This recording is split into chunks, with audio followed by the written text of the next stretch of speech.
Décryptage d'un secteur d'activité à travers l'expérience de terrain et l'analyse d'un chef d'entreprise. Aujourd'hui, on va parler du réchauffement climatique et voir comment est-ce qu'on peut adapter les constructions, les infrastructures. C'est le métier de Karim Selouane. Bonjour. Bonjour. Vous êtes fondateur et directeur général de Resalience. Resalience, c'est un bureau d'études dédié à l'adaptation des villes, des constructions et des infrastructures face au réchauffement climatique. D'abord, quelques mots de l'urgence climatique. On a vu le dernier rapport du GIEC, particulièrement alarmant. Certains assureurs aujourd'hui nous disent que si on ne corrige pas la trajectoire, il y aura des choses qui ne seront plus assurables à relativement brève échéance.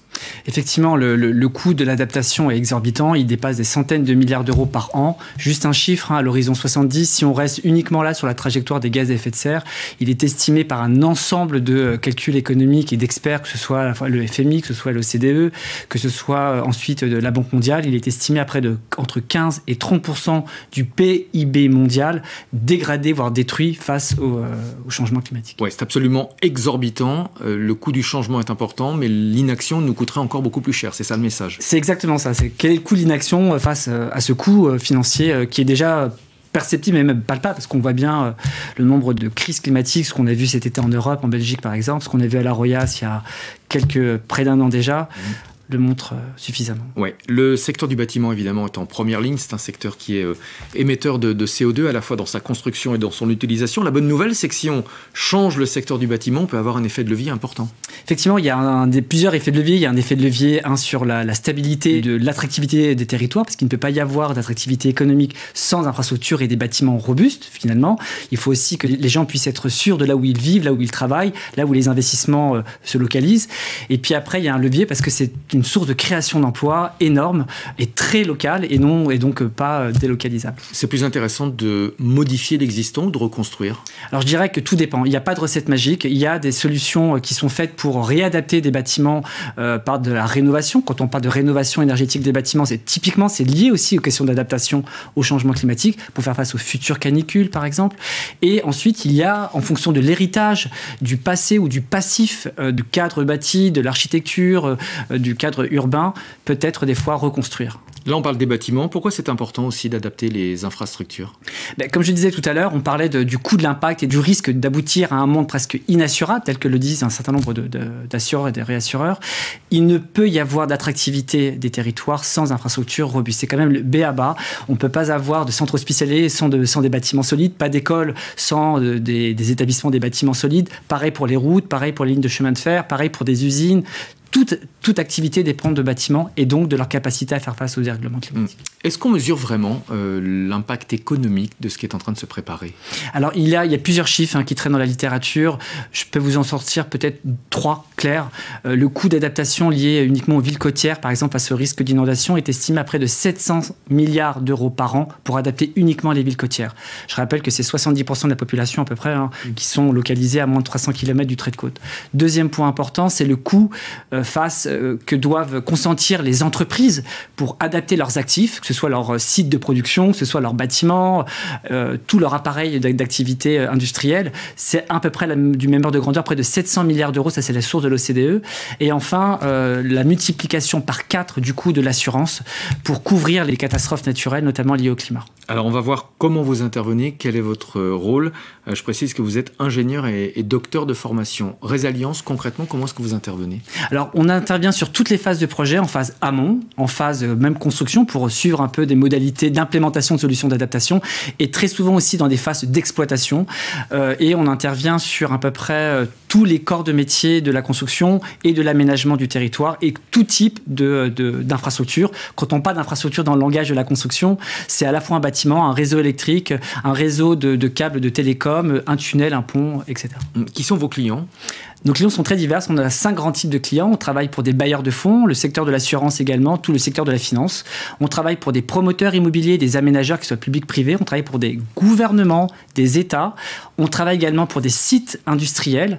Et on travaille enfin pour des opérateurs de réseau, d'infrastructures de transport d'énergie, transport pour la mobilité, etc. Et qu'est-ce que vous leur fournissez? Des modélisations? Alors, on leur apporte plusieurs choses. Déjà, on apporte des capacités techniques pour qu'ils puissent anticiper le risque climatique dans leurs propres activités, vis-à-vis également de leurs propres actifs, des actifs financiers, des placements, des investissements.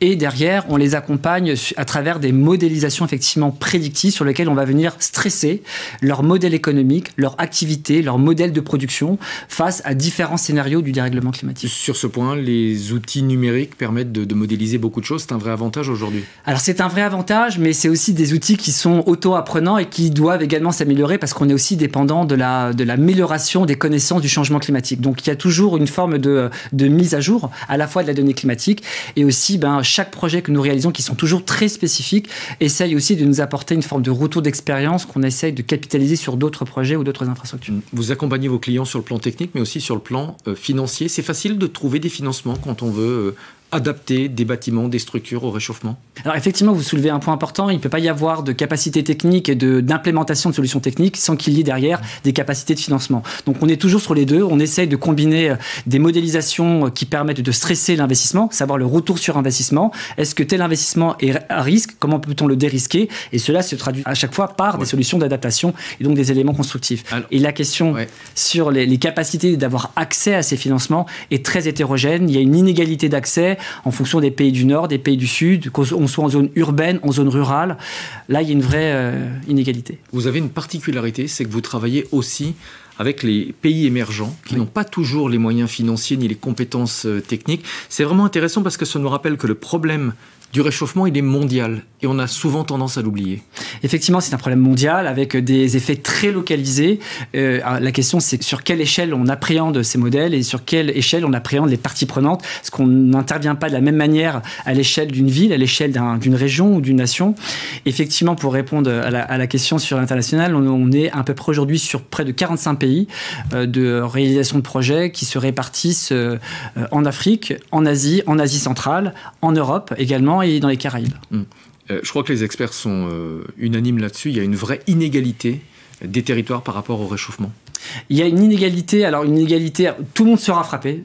Quels que soient les aléas. Après, les aléas, ils sont spécifiques aux géographies, à certaines géographies. Mais effectivement, on voit bien que même si on va dans les régions les plus tempérées, il y a des amplitudes et des paramètres climatiques qui changent, qui impactent l'agriculture, par exemple, ce qui impacte les capacités de rétention d'eau, ce qui impacte beaucoup d'activités, et donc les infrastructures et leur qualité, leur niveau de vieillissement, par exemple. Et ça, c'est partout dans le monde. Alors, il y a assez peu de cabinets qui, comme vous, travaillent avec les pays émergents, mais vous êtes en train de vous fédérer. Effectivement, donc il y a des coalitions qui se concrétisent et qui se structurent, qui finalement associent des investisseurs, des assureurs, des banques de développement, qui associent également des pouvoirs publics. Je vais en citer certaines, telles que la CDRI, qui est une coalition portée par le gouvernement indien et qui fédère une quinzaine de pays à travers le monde, des pays du Sud et des pays du Nord. Il y a la CCRI, qui est portée par l'Angleterre et qui fédère une trentaine de pays dans le monde. Et puis, il y a le Global ABC, qui a été lancé par la France, qui est le Global Alliance pour les bâtiments et la construction, et pour lequel Resilience copilote les actions d'adaptation au changement climatique avec l'ADEME. Merci beaucoup, Karim Selouane. Bravo pour votre combat et votre expertise. Je rappelle que vous êtes fondateur et directeur général de Resilience. Merci. À bientôt pour un nouveau décryptage.